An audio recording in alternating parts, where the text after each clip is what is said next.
Live from the backstretch at historic Saratoga Racecourse, this is Racing Across America with Seth Merrow. Racing Across America is brought to you by Pinnell's Restaurant, a Saratoga tradition since 1922. 284 Jefferson Street, Saratoga, just minutes from the track. And the Clubhouse Racebook, 711 Central Avenue, Albany. When you can't make it to the track, make it to the Clubhouse Racebook.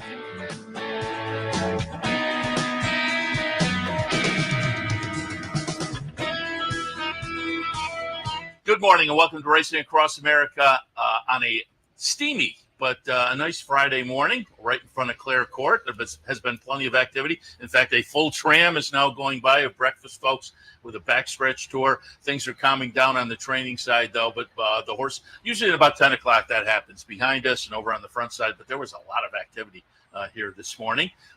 Looking forward to a big day today. Amsterdam is the highlight on the card stakes-wise if you're headed up. Again, they were saying potentially a little rain later on, but right now we're having a nice day. There was a brief little sprinkle there, but it is a nice day up here at Saratoga at this point, and hopefully, knock wood, it continues like that. Coming up a little bit later on the show, we'll be joined by Nick Hahn. Nick and Frank Vespi have the radio show that concentrates on Mid-Atlantic racing, and this time of year, Frank takes a little look at Virginia and Colonial Downs, so we'll talk a little Colonial with Frank and more, and hoping we have our fingers crossed for Katie Davis and perhaps Trevor McCarthy, her husband, because they're both going to be across the street tomorrow night, a charity event where they will have match races in a sulky and on a under-saddle trotter. They did it last year. It was actually Katie and her father, Robbie, and there was a really nice crowd over there of a lot of race trackers from this side going over, and fans over on the trotter side as well. So I highly recommend stopping over tomorrow night. It'll be a lot of fun. It was last year. But we're hoping for Katie because she was thinking she might have a turf work, and I haven't heard back yet, but we have our fingers crossed there. But we don't have to cross our fingers because he was an early arrival this morning after the big day yesterday. Sean Flanagan joins us.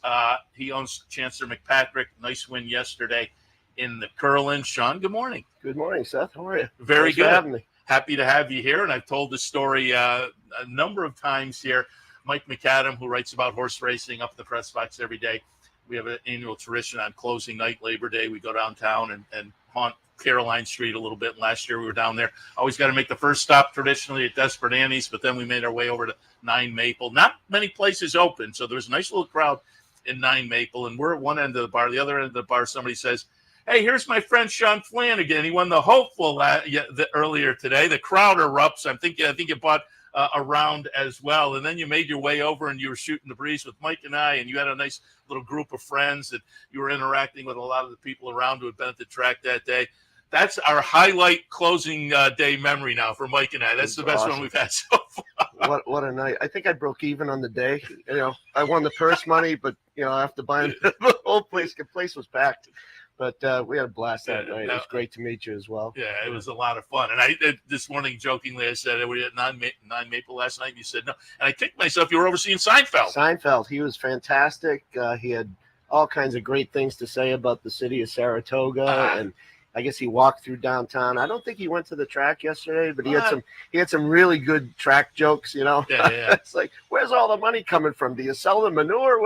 He was on it last night. Yeah. You needed the friend sitting next to you to go, "Hey, Jerry, my friend's here. He won the Curlin today." Fortunately, we were just a little far enough back. Like I said, I'm kicking myself. I'm a big Seinfeld fan. Missed that. But I did not miss it. Again, when we talked to you at 9 Maple last year, I said, we'll pull you over and have you in just after a win. And in the winner's circle yesterday with Chancellor McPatrick, in the Curlin, and we're going to take a look at the stretch run here, and I just want your reaction. You said, "I hope I have a voice," because I was screaming so much. And I can believe it. We're going to see here the stretch run, and as they come down to the wire, it's a real duel between Chancellor and So Sandy. Strategic Focus, who was taking a lot of action and justifiably so off a triple-digit performance prior, was also in the mix. But then So Sandy and Chancellor go by, and it looked like So Sandy for a minute or so, or for a couple strides, had the edge, And Chancellor McPatrick just said, no way. And we'll see the photo after this, but give us your reaction as they came down the stretch. Yeah. First of all, I think it was just an absolutely masterful ride by Irad. I talked to Chad before the race, and he said, well, this is what's going to happen with Flavian, and he's going to, take the other. But, we have Irad. And I was like, wait a minute, you're trying to sell me on Irad Ortiz? I was like, I think we're good. But,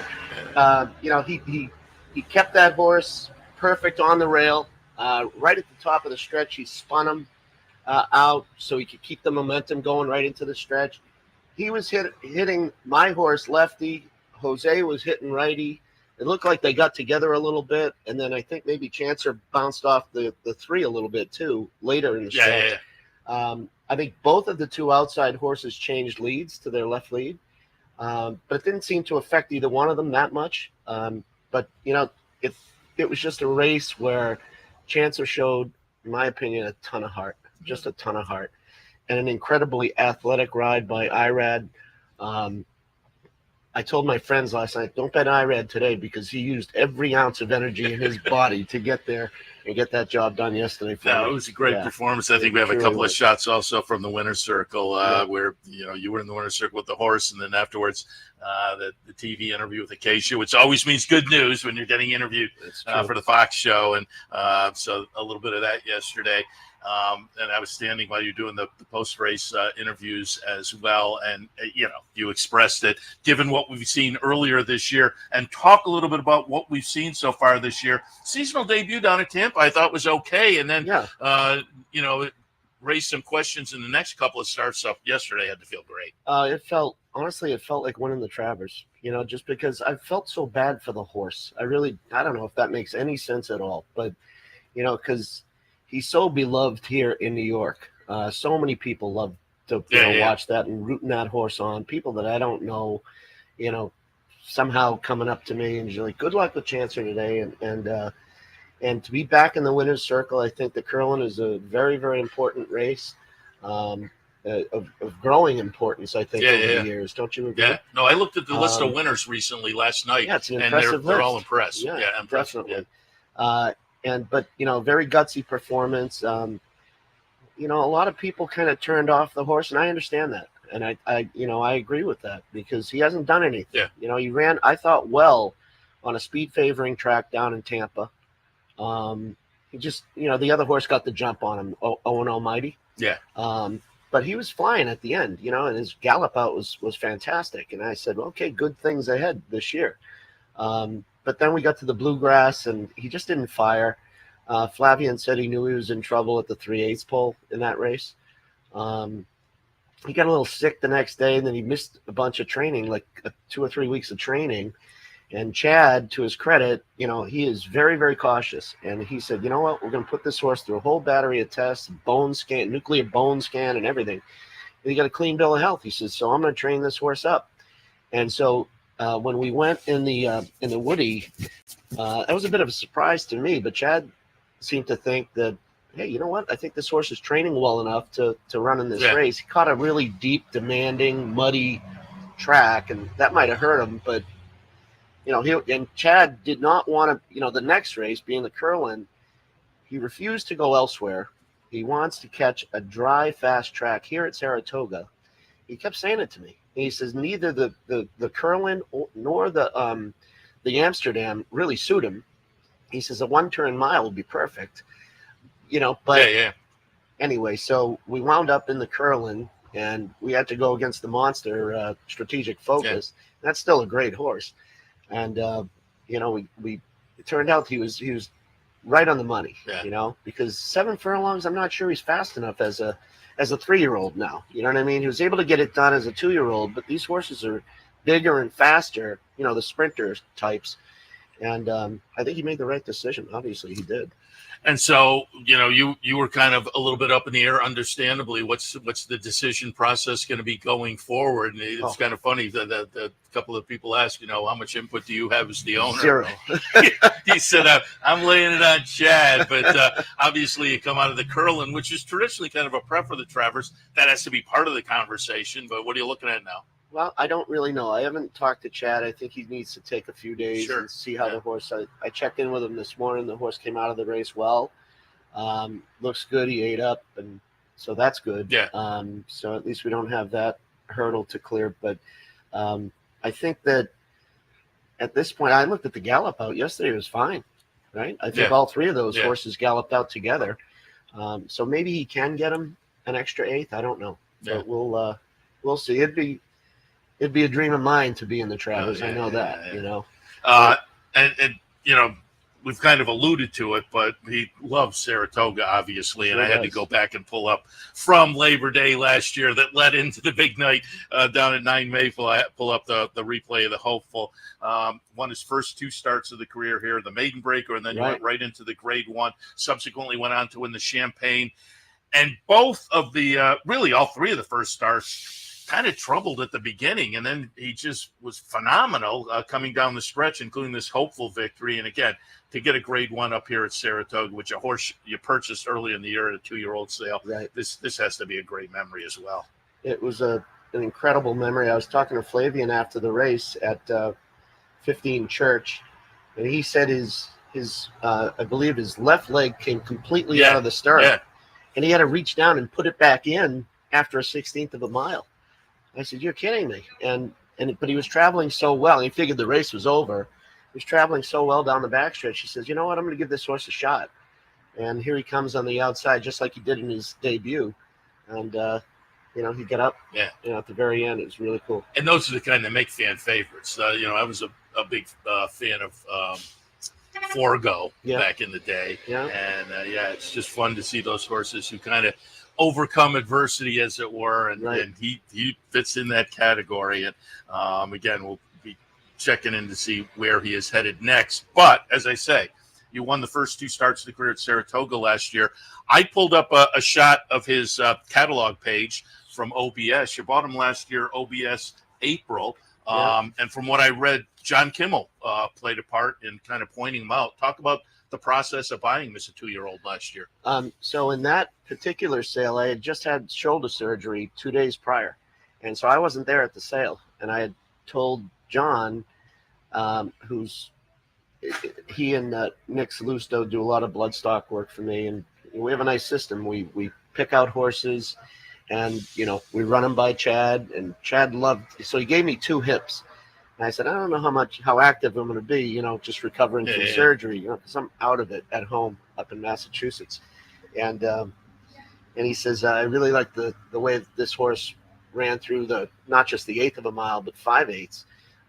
Phenomenal time. And so Chad said, I love that horse. So, you know, but you're not going to get him because other people are on him. And so it just so happened that certain things happened that other people either forgot that he was in the ring or they had other things to tend to or whatever. But we were able to, and we still paid a lot of money for him, but I think he could have gone a lot higher. And always interesting. And I heard you were active at the sales this year. Do you mostly focus on the 2-year-old sales? You look at the yearling sales as well? Well, you know, I bought, I think, 6 yearlings last year down in September. Okay. So I think we have a total of 8. We sold 1, but we have a total of 8 now. I think most of them are going to be late. I'm not sure any of them are going to make the meet. Okay. Maybe one of them, an essential quality colt, might make the tail end of the meet. But Chad's very fond of a twirling candy in particular, that we're just kind of putting him on a farm right now and just, you know, letting him mature and come along. How many horses do you have overall? 19 now. I just did the math yesterday before the race. I was like, you know what? 19, that's too many for me. I'm not in these guys' category. But we will see some Flanagan runners later in the meet, I'm assuming. Definitely. Yeah, I think that we'll bring Grayosh up. She ran in the matchmaker. She almost got there. She lost by a head to 2 great horses, Sacred Wish and Segesta. And so we'll see her. I think we're going to see the Boondocker. We'll see Shifty Gold. Might have to drop those 2 a little bit, and then possibly forward deployed. Yeah, so most of them are on the farm, just either healing from a little minor nick or scrape, or just kind of maturing. The 2-year-olds are Yeah, maturing. people who just are fans and watch racing don't realize, because when I get owners over here, you got that kind of thing, or you just have, gee, my horse is ready, but there's not a race in the book for the horse. Exactly. And, there's a whole thing of being an owner where it's not easy to win, and sometimes it's just not easy to get over in the starting gate as well. Spend the whole season up here? We do. You're right. I don't have perfect attendance, unlike my friend Matt Bergeron. He has perfect attendance. He's here every day. But we live up in Lake George, so it's a blast. I just come down for the day and then head back to the lake, But I miss the Saratoga vibe, all the great restaurants and the bars afterwards. I mean, I really it was a great night, the hopeful night last year, but kind of miss, the nightlife, after track, the après ski, as I call it. And I was doing a little bio research last night, and you can tell me if this was, I can't believe it would have been made up, but as a big Saratoga fan, you got married by the Big Red Spring? Got married at the Big Red Spring, yeah. The Justice of the Peace come out, and abracadabra, you're married. And my wife's mother had never been to a racetrack, and she said, "You're getting married where? At a horse track?" And she said, "What a loser! She's married." That's a true story. But she got to the Gideon Putnam where we had the reception, and it was, she said, "Wow, holy cow!" So who doesn't appreciate Saratoga? That's great. I had Jimmy Ventura in here, one of the owners at Crudo, and he was kind of talking about a real degenerate. He used that phrase a couple of times, and the more he talked more, I said, the more I like you. And now the same thing. You get married at Big Red Spring. Yeah. How can you not appreciate that? How long have you been coming up to Saratoga? Since I've been 4 years old. Yeah, I'm almost 60 now, and since I've been 4, my parents would bring us up in the summer, and I remember standing on remember those wire garbage cans outside on the apron? Yeah. I remember standing, like, teetering on one of those, watching Secretariat win the Hopeful in 72, was it? 71, 72? That probably sounds right. And then did he get beaten by Onion in the Travers the next year? Yeah, there's the great story. Jimmy Jerkins talks about being back here, and his father, obviously, Alan Train, and he's back here watching, and Onion's ahead. Yeah. And then the tote board gets in his way, and he's thinking, the Secretariat's going to be, and they come out of the tote board, and it's still Onion, and so he and the other folks from the Jerkins barns are all cheering. Yeah. Yeah. So we've been coming up a very, very long time. We used to just stay in motels everywhere. Yeah. Every single motel, I've stayed in. Yeah. But so that's how you became a fan. Your dad was a fan of the game. Yeah. My mother's first cousin was Henry Wajda. He was a jock at Rockingham Park. Okay. Yeah.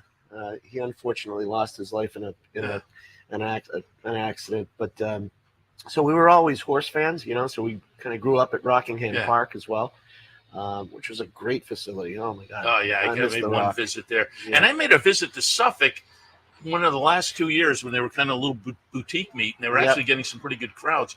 And I expected to show up and kind of find a beat-up truck. Man, Suffolk was nice. That was great. Yeah, back in the day, Suffolk was a great place. They used to have the Mass Handicap there. Wacoit and Broadbrush, Wacoit. Jim Hannon had a great call in that race. I'll never forget it. It was similar to the many great calls by either Marshall Cassidy or Tom Durkin here. Did you at the fairs at all? I made one fair. I made the last race ever. Yeah. Last race ever in Northampton of Zippy Chippy. That was my Chippy. Yeah. But that go 0 for 99 or something like that. He made it 0 for 100 that day. 0 for 100. That was great. Zippy Chippy. But that was fun, and that kind of sad that the Massachusetts fairs disappeared. I know, exactly. Yeah, but you never know. They might come back someday. Well, there was a talk a couple of years ago about a new track opening there because they still have some money from slots and what. So we'll keep our fingers crossed. That would be kind of fun. Right. But we have a new Massachusetts product to root for. In the meantime, we'll see what Chancellor McPatrick has up once decisions are made. But, man, that was a great win yesterday. So I wanted to get you over to talk and reflect a little bit. Yeah, it was just a blast. We had I had so many friends there, and my wife and my daughter came down. My son, who's a workaholic, he works from 7 to 7 at the marina up in Lake George. He couldn't come. I don't think he's ever seen the horse run. He just met the horse like 2 weeks ago. We went to the barn, and I was like, "Okay, this is your namesake. It's the best horse I've ever Oh, rode." I was going to ask, You know? how did you? So you named it for your son? I named it for my son. I mean, I named other horses for my wife, for my daughter, and for my father. You know, my mother, but nothing for my son, because his name is Patrick, and he goes by Patrick, not Pat. And so, I mean, that's a tough name to work with, you know. So I named him Chancer McPatrick. Chancer's an Irish term or European term for something that's a little bit unscrupulous sometimes, you know. So that seemed to fit my son, you know. It has a nice ring to it, too. Yeah. No, it has a very nice ring to it. Again, Sean, appreciate your coming by to visit this morning. Again, it was a great night, Labor Day last year, and I said we're going to get you plugged in again when we come back over here. So appreciate, and it all worked out. You were right in town after the concert, and didn't have to come down from Lake George for it. But appreciate your visit, and enjoy the rest of the summer. And maybe we'll get you plugged in a little later with another chance of McPatrick. Sounds great, man. I'd love it. Yeah. Thank you very much, Seth. Appreciate you having me. Appreciate it. All right, in the house, Katie Davis did make it, which is great. We also have Nick Hahn. All of them coming up right after this. Stay tuned.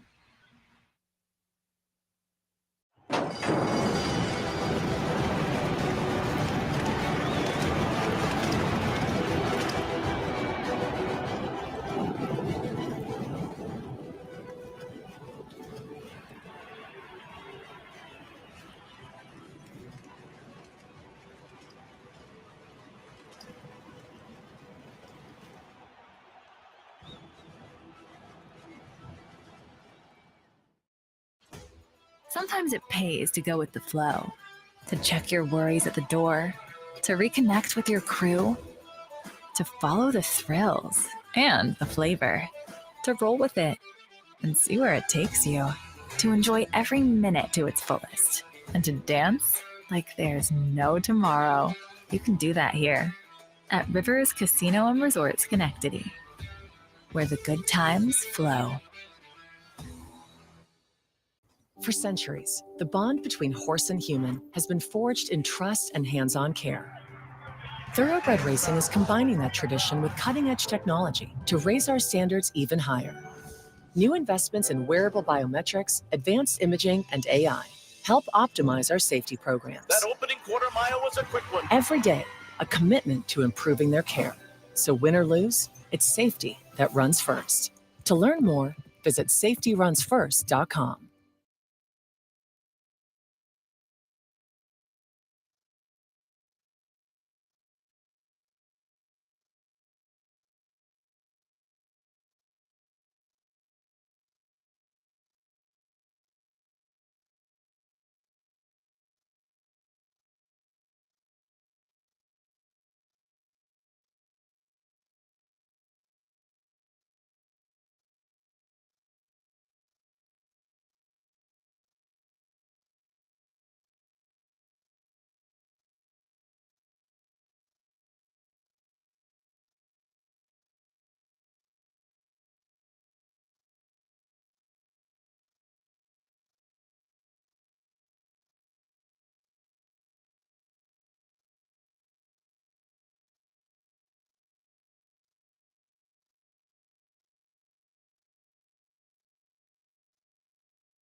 Welcome back to Racing Across America. Katie Davis actually had to go ride a horse, so hopefully she said she'd be back. So we will hope we get Katie back before the end, because I do want to tout the event across the street. But he's been in the green room for a while. It's our friend Nick Hahn in town for a few days, and Nick, Frank Vespi, you can check out their radio show. We'll talk a little bit about that and more. Get some ideas for today. Nick also has a thought on the stake coming up, one of the stakes coming up tomorrow at Colonial. Nick, good morning. Hey, good morning. Happy to have you on board. A little reciprocal, because I jump on the radio show with you and Frank occasionally. Last time I was on, I think it was when we were down at Gulfstream for Florida Derby weekend. I was on with you guys, with Frank in particular, but always fun. Yeah, off to the races Saturday mornings. We've got a nice show tomorrow. Hope to have like David Ross on the show. He's the leading owner. Talk about some of the past racing action at Colonial Downs. Seen some exciting stakes races. It's always, it's a big deal when you win a race at Saratoga or Colonial Downs, and had some exciting winners.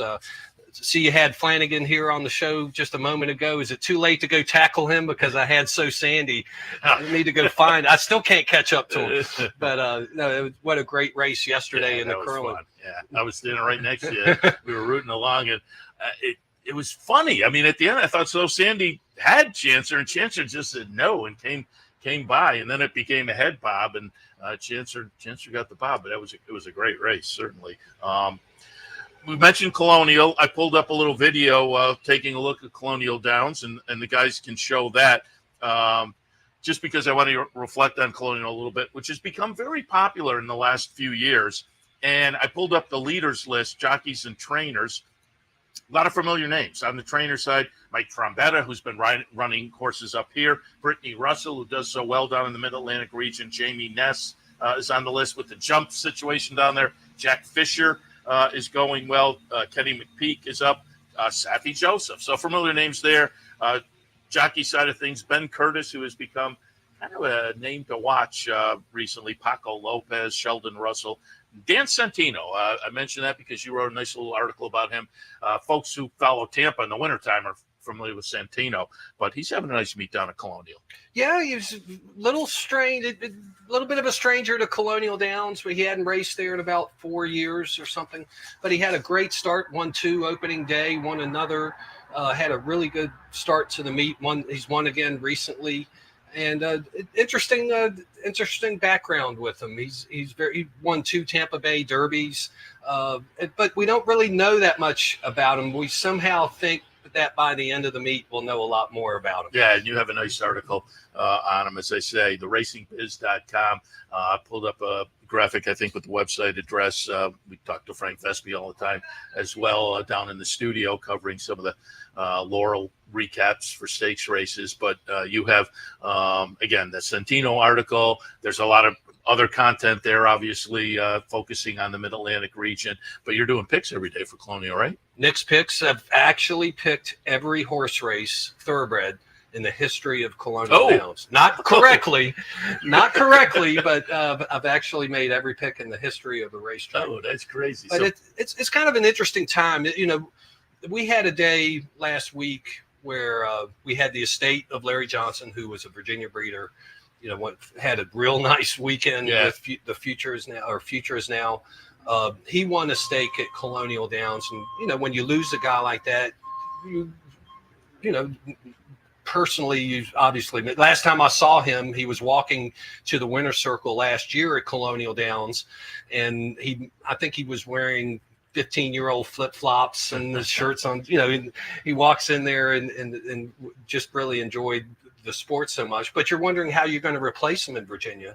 And then on the very same card, you have Zach and Sarah Miller, who are relatively new. They have a jumping horse, a steeplechase horse that wasn't doing very well. They put the horse on the flat and wins a state. Thursday girl. That we're going to have them on the show tomorrow as well, off to the races. But it's like, maybe. Here's an opportunity to fill part of those sandals that Larry Johnson was wearing. You hope the kind of the legacy folks, there is some kind of replacement as time goes by, and it's good to see that happen. Yeah, Mike Trombetta, after in the winner's circle after Futures Now the other day, was asked about Larry Jane, got emotional, and I think a lot of people, those kind of names are missed when they pass on. And I pulled up a replay because I'm curious your thoughts. This is going back to March.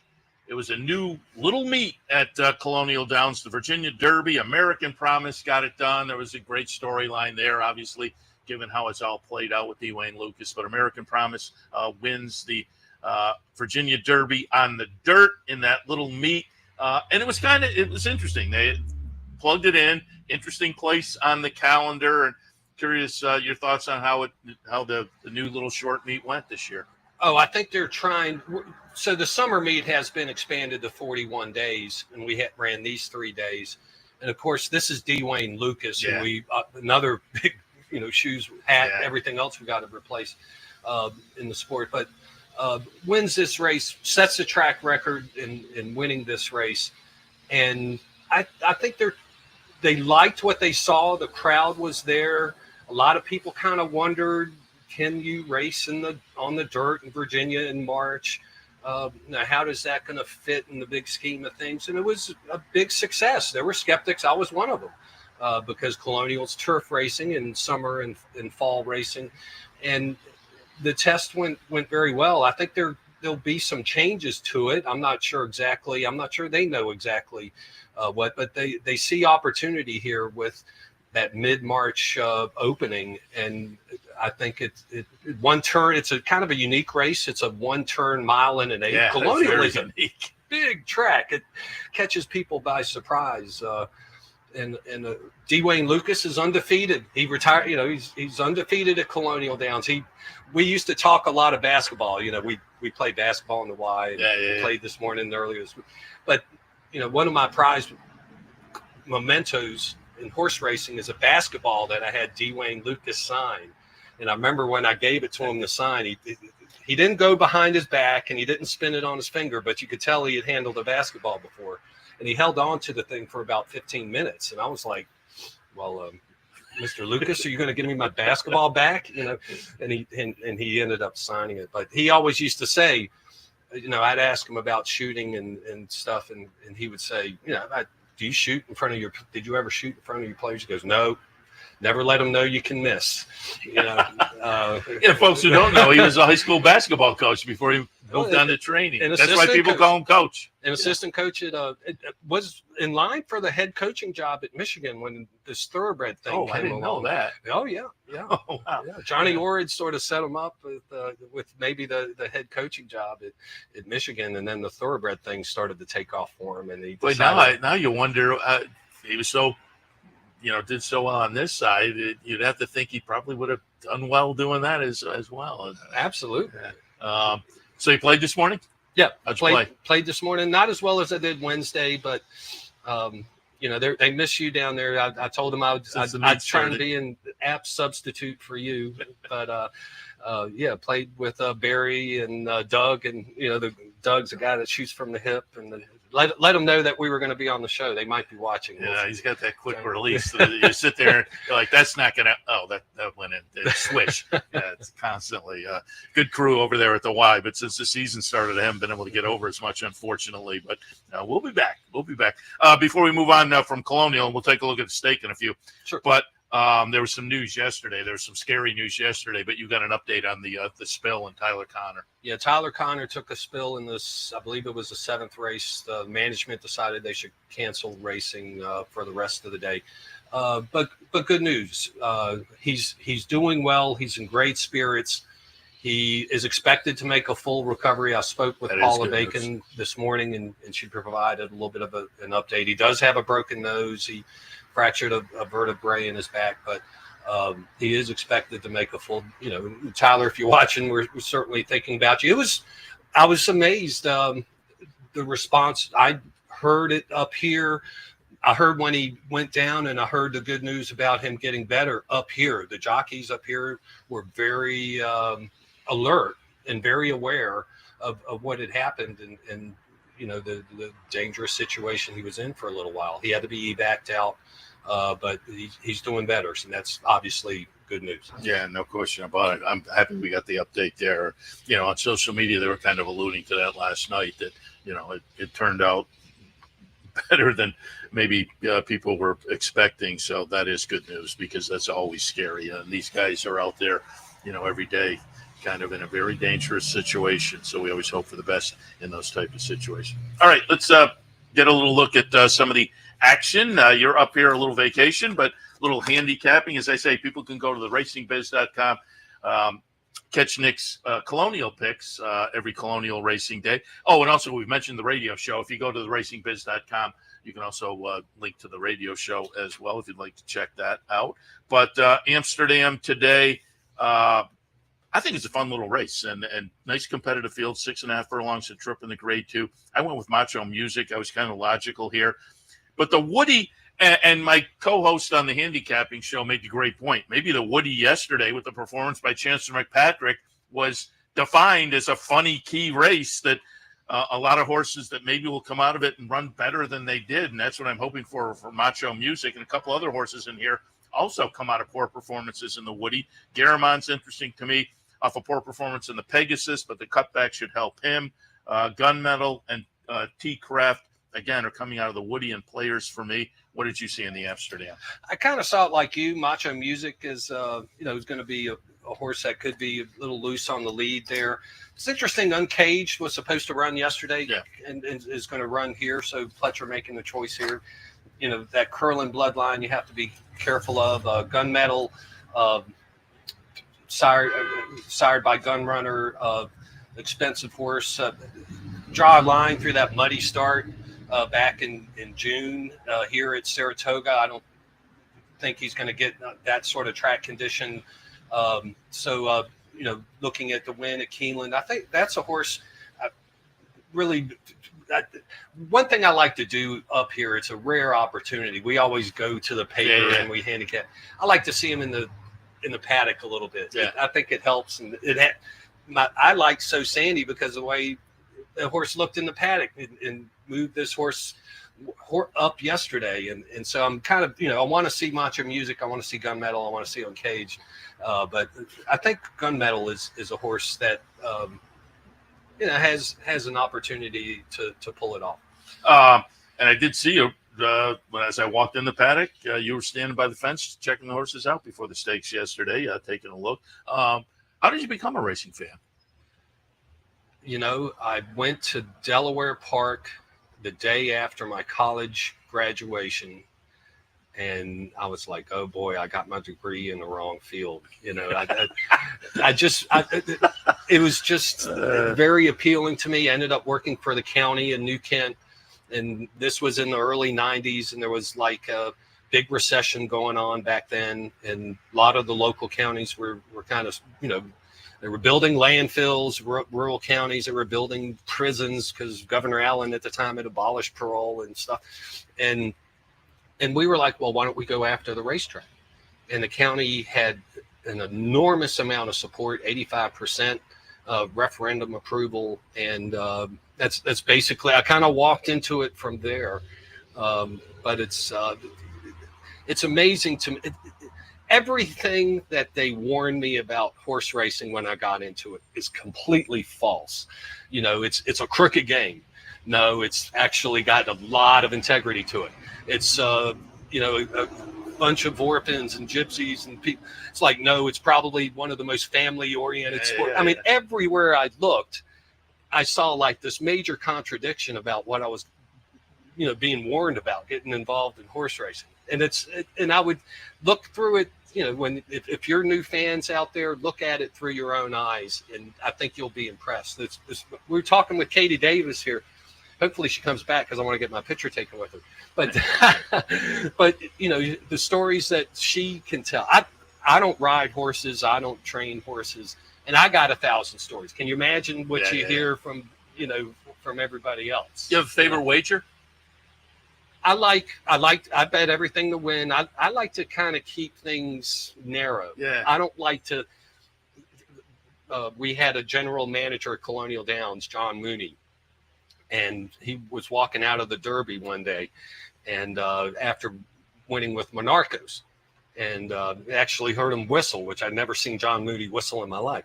He's whistling out of the Derby. You knew he had a winner, and it's like, what'd you bet? You have the trifecta? You have the superfecta? He's like, no, I only had the win and the exacta. I had very small exacta. And he goes, never bet against yourself. Keep your bet. And that's kind of my approach to these. Have some patience. Yeah. If you lose a race, you lose a race. Play the whole card, and you'll win a couple races. And hopefully you'll have, trying to teach that to Alan, my buddy there at the fence. You just can't bet everything. Yeah. Mike Beer and David Aragona had a nice little DRF video out recently. They put out kind of a series of them. They were talking about wagers and whatnot. And they were both kind of pick 4 players that had now kind of felt like, you know what, that's gotten tougher. Maybe become a little more, like you say, pare down a little more and just try to hit what you can hit. And I wonder if a lot of bettors are kind of tilting in that direction. I did have a day up here 2 or 3 years ago. It was my Let It Ride day. I bet a $2 pick 6. I win the first 5 races. All right. I'm sitting there. It was Let It Ride.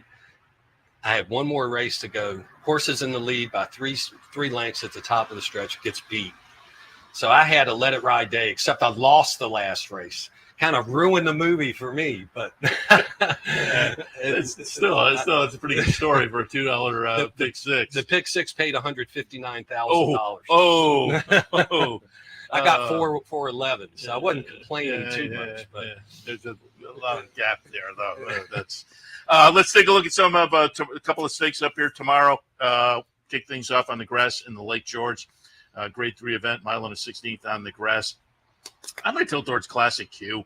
I had Dave Grenigan here a couple of days ago from the Racing Forum. He was talking about Mark Cassidy and his 3-year-old fillies this year. Lacara and Nitrogen. And this is another very good one coming off a win in the Wild Applause here, July 4th weekend. Lavender Disaster for Chad Brown. Princess Attitude, I think, if you're looking for a price. Vicky Oliver is always interesting to me, and when she comes into town, I could see this horse being a player at a price. So I'm 5, 4, 6, and 10. What did you see in the Lake George? It's Classic Q. Obviously the speed there is going to be an issue there. It is on the turf, mile and a 16th. Excuse me. I actually went. Manny Franco came down to Colonial Downs last summer, won 7 races on. Then the Virginia Derby day when it was on the turf. Always respect him as a jockey. I like Play with Fire in this race. Going a mile and a 16th, little added distance, but he has that closing ability. And Oscar Performance out of a Street Sense mare. I just kind of like the breeding there with this horse. I like Classic Q. I certainly is going to be in the lead at probably most of the race, if not all of it.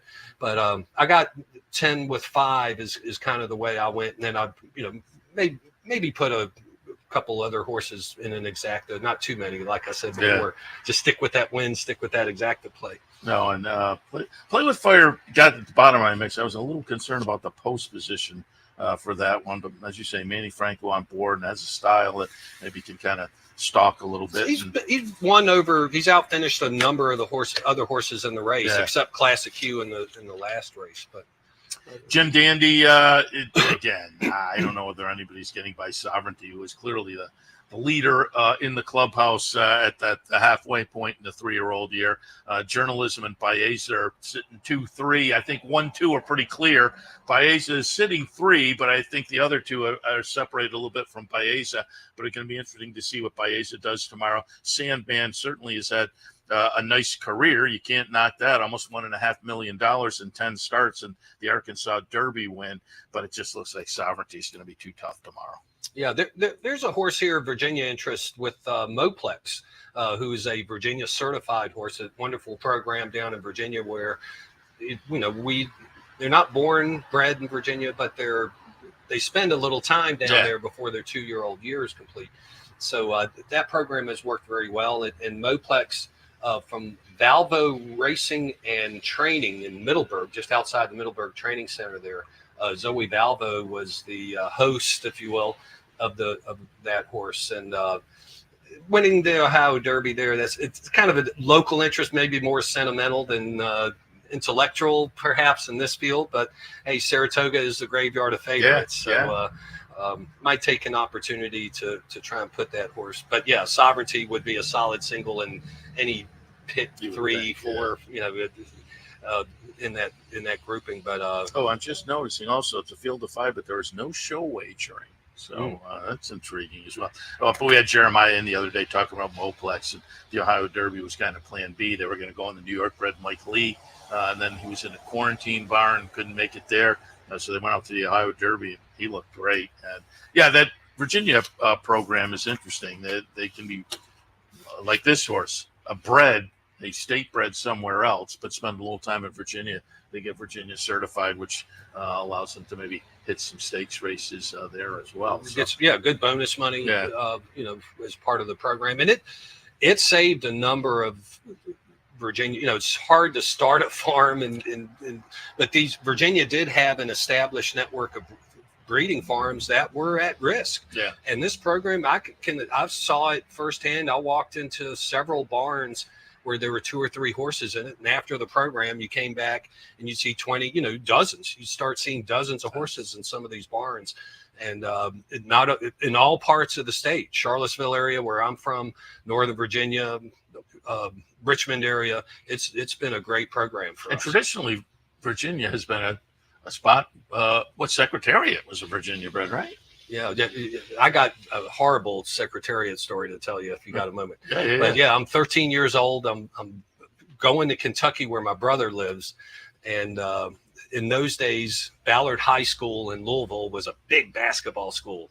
A lot of Terry Gates and Lee Raker and Jeff Lamp, and all these. This was sort of before Sampson. They all came from Ballard High School, and so my brother one day. He was like, well, Secretariat's just down the road. We could go see Secretariat. 13-year-old Nick Hahn decides, no, I want to go to Ballard High School and play in that gym. Why do I want to go see a horse? And I'd like to go back to that kid and kind of shake him up and slap him around a little bit and say, no, go see Secretariat. My only opportunity to go see him, and I missed him because I went to go see play basketball somewhere. That's good. I like foolish. And also, we touched on Saratoga stakes, but a couple of stakes coming up tomorrow at Colonial. The Ray Count being one of those. What do you see in that one? The Ray Count. These are actually on the dirt. We got 2. The Love Sign is run just before that. Love Sign was a Virginia bred that won a number of graded stakes races in the early 70s. Jill Byrne kind of woke that horse up. I don't think anybody really remembered that horse. And when she came on as the management team when Colonial 2.0, she was like, Love Sign, go look up the horse, learn something. And I went and did that. And it was really kind of an amazing horse. Ray Count is sort of our forgotten Virginia Derby or a forgotten Virginia bred Kentucky Derby winner from the 1920s. Was bred in Rockingham County and was, I think, the first Virginia bred horse to win a Kentucky Derby at the time. And everybody sort of forgot about that horse. And we did a story on him a couple of years back. It's good to see him recognized in the stakes race. I like Patriot Spirit. This is a 7 furlong race on the dirt. And Celtic Contender is a horse that finished second in the DeFrancis Dash with Victor Carrasco aboard for Ham Smith that I think will be out on the lead. But I'll kind of look for Patriot Spirit. Just has run well on the slop, has been in stakes competition. Michael Campbell is the trainer of this horse. He's Constitution with $235,000 purchase. His last win was at Colonial Downs. He's been very competitive since then at that level. So I think he kind of comes home and gets the win with Michael Sanchez aboard. All right. That's tomorrow at Colonial, the Ray Count.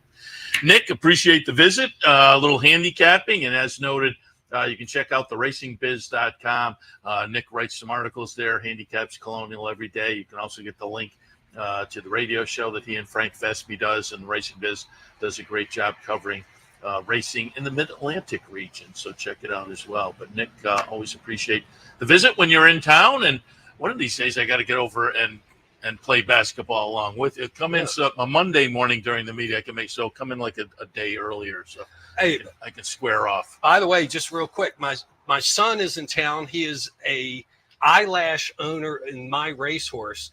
Instant Impact, making his start in the third, making his debut in the third race tomorrow on Sunday. I'm sorry, on Sunday. On Sunday. So we're trying to figure out how to. So maybe I'll hang around till Monday. All right, we'll see. All right. If he wins, that'd be great. But yeah, it's interesting that we actually own an eyelash. All right, so you might make a winner's circle appearance. Well, we'll see. We'll see. We're trying to figure all that out right now. But Excellent. excited about the start. He was supposed to start actually last weekend, and then Wednesday race didn't fill. And McPatrick is the trainer of the horse there. So introducing my son to the sport. Excellent. The next generation. I love that. Nick, appreciate the visit. Hey, thank you. Always glad to come aboard. Always have a fun time seeing you up here. Nick Hahn, again, theracingbiz.com. You can catch his work, the radio show as well. We'll take a break when we come back. I'll tap dance a little bit and see if we can get Katie back. I'm not sure how that's going to play out because she did go to work a horse. But as I say, I'll come back and kind of play it out a little bit and see if we can grab her, see if she shows up within the next 5 to 10, and we'll plug her into promo the event across the street. All of that when Racing Across America continues. It's been referred to as possibly the best equine-themed gift shop on the planet. Impressions of Saratoga.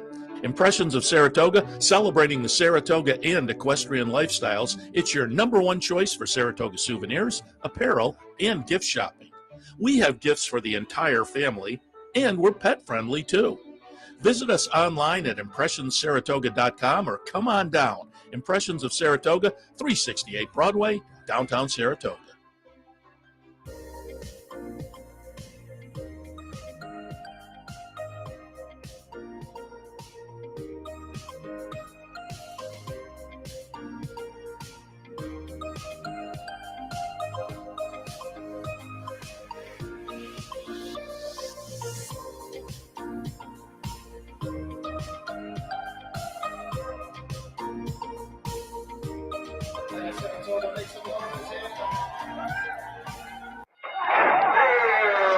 Why just watch the races when you can be in the middle of the action?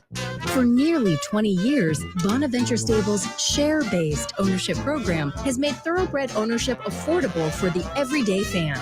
Ownerships of 5 and 10% are now available on a nice selection of horses. As a partial owner with Bonaventure Stables, you'll enjoy all the benefits afforded every owner. Visit with your horse in the private stable area. Greet the trainers and jockeys in the paddock.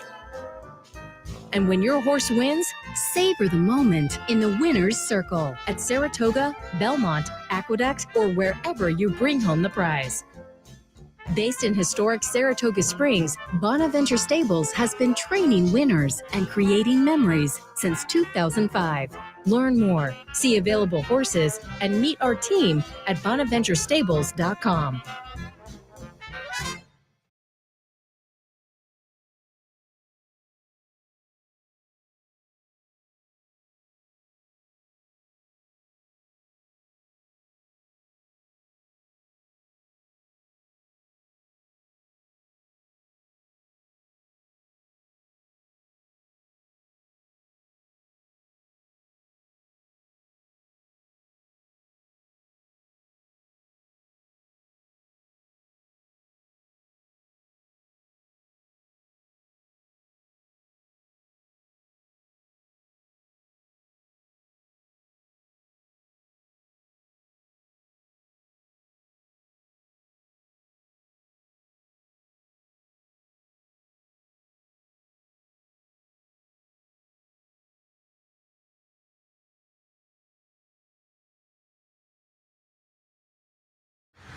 All right, I got the call from Katie. She's on her way over. She was just over at the Oklahoma. The thing on Fridays and Sundays, there are turf works, and turf works all take a place across the street at the Oklahoma. So it's hard on Fridays and Sundays sometimes to get trainers or jockey. So I'm glad Katie was here. And I think she probably came over before her work, and then we were still in a segment. So she blasted over, I guess, got in the work. She's on her way back now. So I'm just going to vamp for a little bit, and then we'll go to another break and plug her in when she arrives, because, again, they have the nice event across the street that last year was a lot of fun, and I highly recommend it tomorrow night over at the Harness Track. I will remind you of some of the promos that are coming up at Capital OTB. First of all, the Pick 3 bankroll will happen again Sunday. It's every other week, but this is one of the weeks. The bankroll entries are open. You can go to capitalotv.com, click on the promotions link, look for that graphic, the bankroll play graphic, click on that, and then there's an entry form. Fill it out. We'll randomly select the team. I believe Saturday. It'll close Saturday, midday or whatnot, and then we'll pick the team. And I'll play on Sunday. Last year, I want to say almost every week was a pretty good result. This year, the first week, I hit early, and as I said the day after, I just kind of maybe picked the wrong sequences because I had some okay results, with the selections and whatnot that day. It was just, as I say, I should have zigged when I zagged, but we'll try to do better this coming Sunday. So again, it'll be every other Sunday throughout the meet, but it's coming up this Sunday. Put your name on the entry form at the website. Today at the Clubhouse Racebook Players Bankroll, that's always a lot of fun. We randomly select the bankroll team. Each player gets a race to play. Everybody splits up the winnings at the end of the day. That's today at the Clubhouse Racebook. Tomorrow at Rivers, our branch at the Rivers Casino. It is a fan appreciation day. Those are always a lot of fun. Food, vouchers, contest, a lot of fun. Fan appreciation day, Rivers Casino branch. Tomorrow, if you're a patron there, stop by and say hello so we can say thank you to you. Tomorrow at the Clubhouse Racebook, it's the King of the Hill contest. Stop by the Racebook for a little extra fun tomorrow. Bounty Bet returns, again, throughout the Saratoga meet. It's on Saturday. Bounty Bet, you play your late pick 5 with your Capital OTB bet account, and you're in for a shot at the bounty. And Sunday, there's a knockout challenge at the Clubhouse Racebook. She's arrived. We'll take a break. Katie Davis up next. We'll talk a little bit about tomorrow's event, so stay tuned.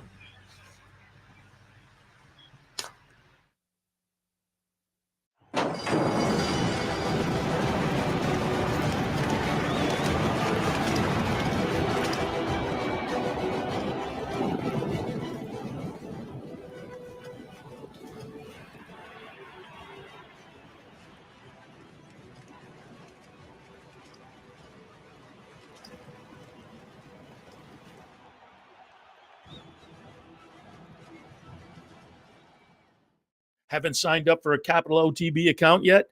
Now's the time to take advantage of the sign-up bonus. Open up a new account with $200 or more, bet $400 by the end of the month, and receive a bonus $200 into your account. Plus, you can take advantage of everything an OTB account has to offer. Wagering from any device, live streaming, racing info, past performances, online promotions, and more. Sign up today and take advantage of the new account bonus. Details at capitalotb.com.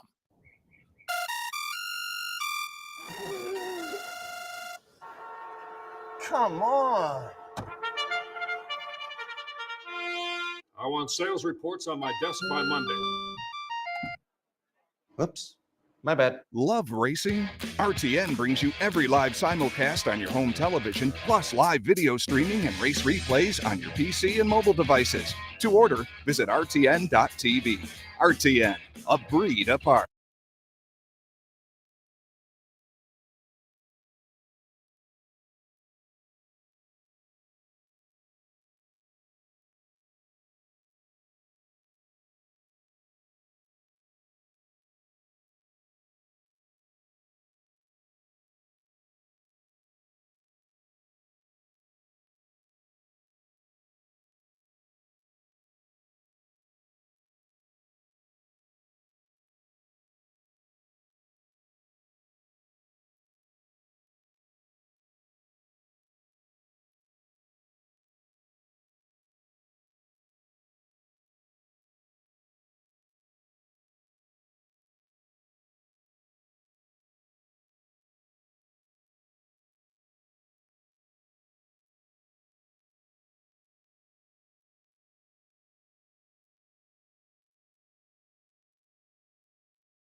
To Racing Across America, the control room was counting me, but I was not. I was just seeing the slate there. So, but now here we are, back now. As promised before the break, we're joined by Katie Davis. Happy to have you on board. I know you were working a horse, and we're kind of working around all that. Yes. I always say Fridays and Sundays it's tough because they're turf workouts that happen across the street, and they happen between 10 and 11, right when we're on. So I appreciate you making the time. Yeah, thank you for working with me. And one of the jockeys didn't show up, and it was a trainer I ride for, and they asked. So it's hard to say no. Oh, yeah. No, I totally get it, believe me. And also, I asked you when you sat down, looks like your sister's on the mend, Jackie. Yes. Yeah, so she's doing really well. She's in good spirits. She took a pretty good fall, and we're us as jockeys, we're very eager to get back, and kind of told her, hey, listen, just sit on the pony, see how you feel. And she was like, yeah, I'm not ready yet. So that was a good experience to get back to see where you actually are, because maybe your balance isn't right still, and it's as easy as that to know 1, 2, 3. So she's going to take her time a little longer. I think that happens a lot. Well, Tyler Gaffleone, I think the same thing happened to him. Mm-hmm. I think jockeys, as this is your profession and you don't want to be sitting on the sidelines, I think a lot of them think, hey, let's get back sooner rather than later. But I think Tyler this year kind of was planning to come back, and then got on a couple of horses and said, maybe I need a couple more weeks. And err on that side of safety. So. Yeah, exactly. I mean, as jockeys, we don't have downtime. We race year round, and we have bills to pay, and you get workman's comp, but that doesn't really pay your mortgage or your groceries, maybe just your groceries, but that's about it. So that's why, and we don't want to lose business. So that is another reason why we try to get back as well. It's understandable. It's also understandable to take a little extra time and come back at 100%. But I said to you, I saw, I think it was Todd Height from Finger Lakes tweeted out a picture of Jackie at the track the other day. So it's good to see her on the men. Give her our best as well. Wanted you in here this morning, though, because we wanted to promo the nice event tomorrow night over at the harness track. And I have a couple of shots from last year. We have a nice crowd. We have a shot of you under saddle. We have a shot of your dad in the sulky match race. And then there was a nice group photo of everybody who participated. And it all happens again tomorrow night. And I said a little bit earlier, it was a lot of fun last year. So I highly recommend people, but give us your take on last year and what you're expecting tomorrow night. So last year it was really fun to do it with my dad, and us on a team. And I believe we both won. Match races. They both came down but the crowd was thrilled. And you know what? It's just family oriented, and you get the crowd going. There's nothing really to expect, but just to have a great time. They have food trucks, ice cream. Everybody's just there to cheer everybody on, and it's for a great cause. And I'm expecting the same, maybe a bigger crowd, and just to get the fans pumped and have a good match race again. So, yeah. And your husband, Trevor, is also going to be there. You had your dad last year. He's going to be in the sulky? Yes, he's going to do the sulky. He's had plenty of background information on it when he was riding back in the day. He has family or friends into it. So, it's kind of like riding your bike again. So he's really excited. Him and Brett are going to race, and, getting back in the saddle. They're very different in saddle than in a sulky, and just practicing on mine, you could tell he wants to break stride. So I'm hoping. I was going to ask that. Yeah, he doesn't like the crop much. So he's kind of very just like you're getting run off with a thoroughbred. Yeah. You're kind of like, come here, I got you. And he just runs off with it. So it's going to be fun. This is going to be a really good match race, and we're all looking to win. So. And for folks who aren't familiar, again, one will be in the sulky and one under saddle, but you have to stay on stride under, which is kind of a thing. And then overseas, I think they do race. Yeah. But I was going to ask you about breaking stride, because I was a big harness racing fan early on. Right across the street is kind of how I became a horse racing fan. For a long time, I concentrated there and then shifted over here. Still go over to the harness track quite a bit, though. But one of the things that it makes you pull your hair out is when your horse breaks stride. Yeah. So how do you handle that? How do you, my thought was maybe they give you an old pro who won't break stride, but you say yours maybe has a little bit of a tendency. I mean, he's an older horse too. I want to say he's 8, 9, 12, maybe up there, because they race longer. And I mean, he's won plenty of races, but he's very like quirky in his own way. Nothing new with horses I get on. So, it's just, I believe it's a lot different in cart than in saddle, because if you pull back too hard, I don't know, I've never been in a cart before, but like, you have to be so in tune with their mouth and their feet and their stride that like, if you grab too hard, you feel him. You're kind of picking his head up to lope. And I'm like, oh, what are we doing here? And then I kind of let him go. And then, because it's just that fine line of connecting with your horse and really understanding how they're moving. So they do put the hobbles on him, so it keeps him in stride. In stride. So, it's a little weird being in saddle with hobbles on, because like if they stumble, I don't know. I don't know if they could catch themselves. I don't know. They're in them all the time. Yeah, they're great though. Yeah, you're good. Yeah, I know. I'm looking forward to it. And has Trevor been practicing in the sulky? Yes, and he has been practicing with his horse. They just did the gate yesterday. Okay. I did the gate previous, and he was very strong with the gate, my horse. So, but he was also practicing with other horses too, because he's got friends over there. So they're like, come on, let's go train a couple. So just to keep he's ready to win. He wants to win. It's going to be a great match.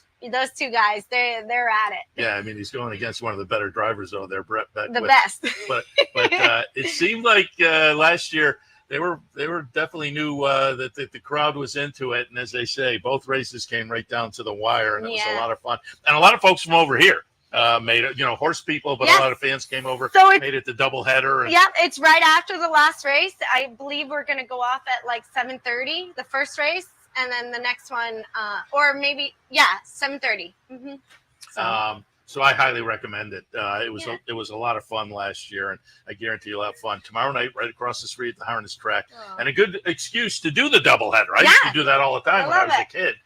So come over and spend the afternoon here, and then head over a little bit later on. So we wish you a lot of good luck there tomorrow night. But I also wanted to have you talk a little bit about you're on the Sheargar Cup team coming up. That has got to be a lot of fun. Looking forward to it. You're in the rest of the world team.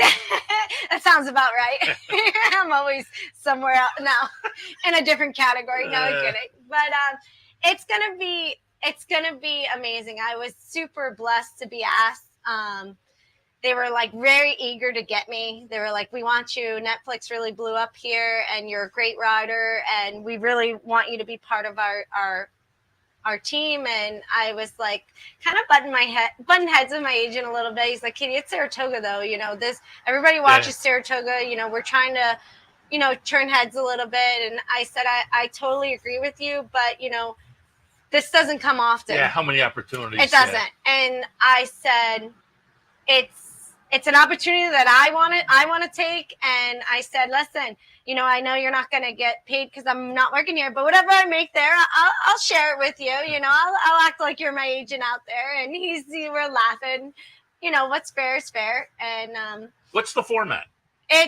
I'm not sure, to be honest. I know the purses are pretty well out there. But is it more than one race? It's 5 races. It's 5. That's what I thought. There's I thought 5 it was a races. Series. Yeah. 3 people on a team, and they just collect points. So it should be fun. I know from previous years, they get what it is. There's jockeys from all around the world, and there's a European team and a rest of the world team. And it's a lot of fun. It happens at Ascot, one of the top venues in the world. So wish you a lot of good luck going over there. And you already mentioned it. I was going to bring up Netflix Race for the Crown. You got a lot of good feedback there. Was it fun to do? And while it was getting filmed, did you realize you were going to be the part of it that you wound up to be? You never know when it comes to TV shows, because they can twist and plot and turn you into somebody that you're probably not.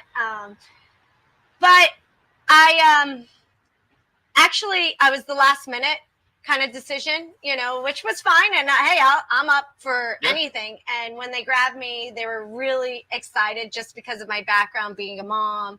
My brother rides, my husband rides, my sister rides, and all the connection in. They were really excited about it. So when I did do it, I didn't sit, I wasn't looking at, there's a camera in my face. Like, it was more like, let me talk to these people, tell them about my life. And we're all friends, and like I said, what you see is what you get. That's me.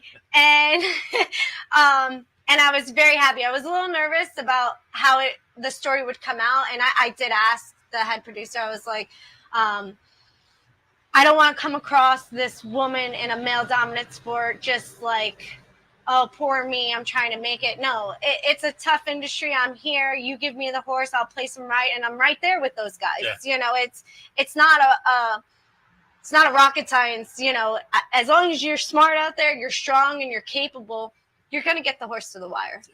So. And as they say, it was a fun addition to that series over on Netflix. Have you heard? Do they have a sequel planned?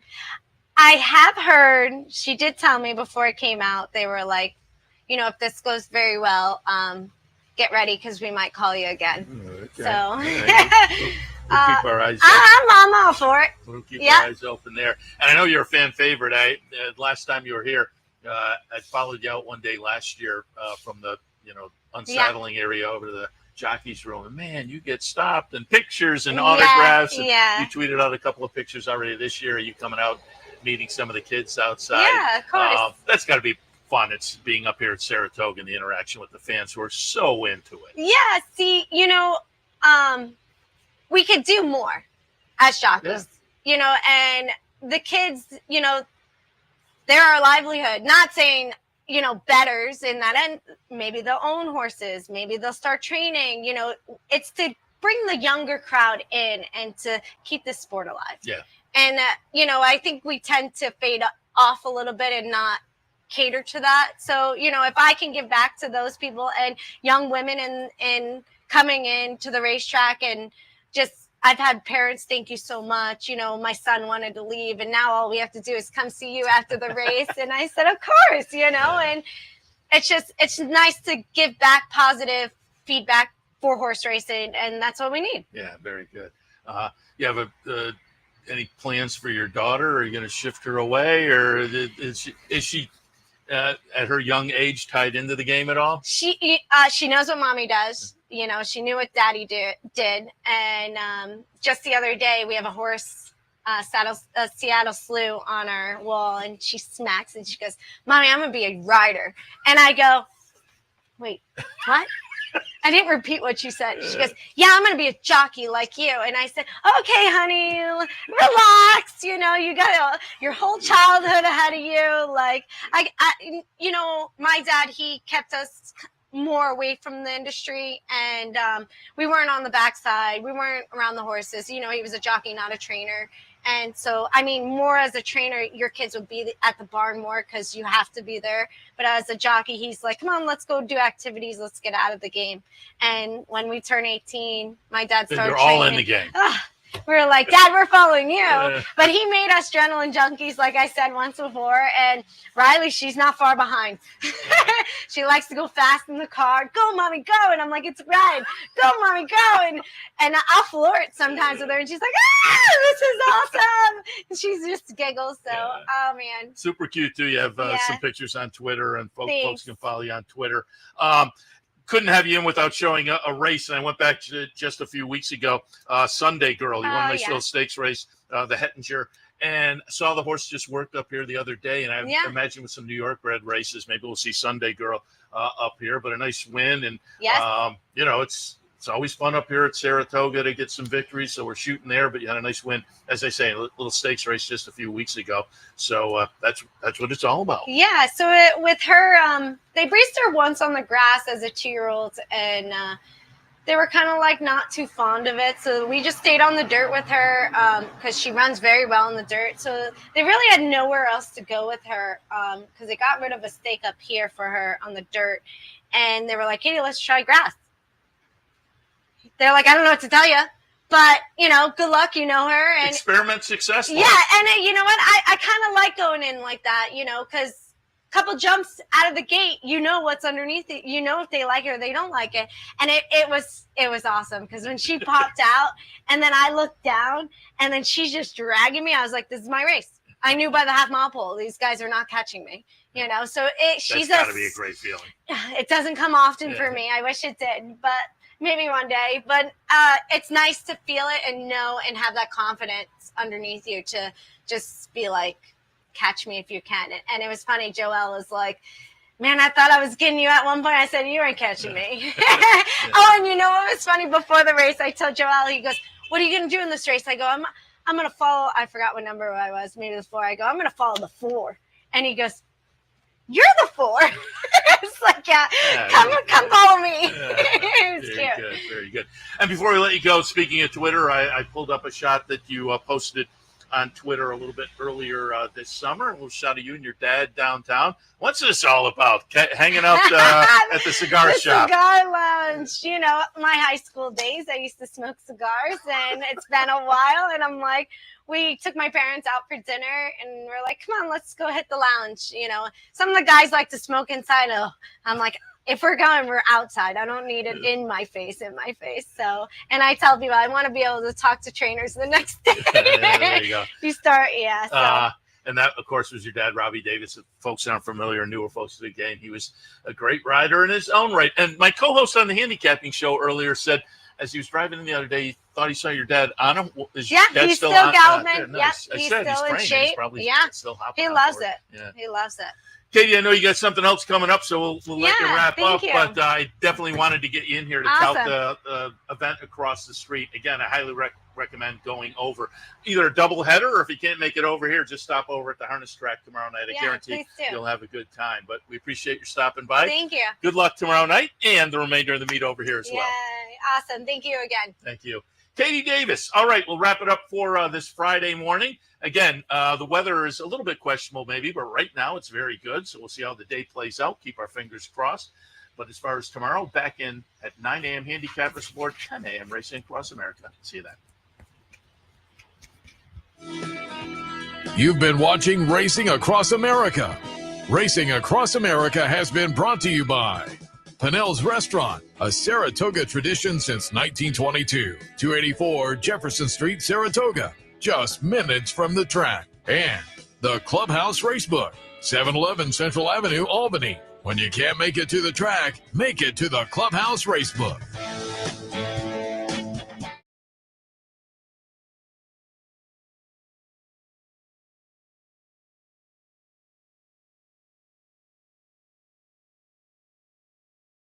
Gulfstream, excellence.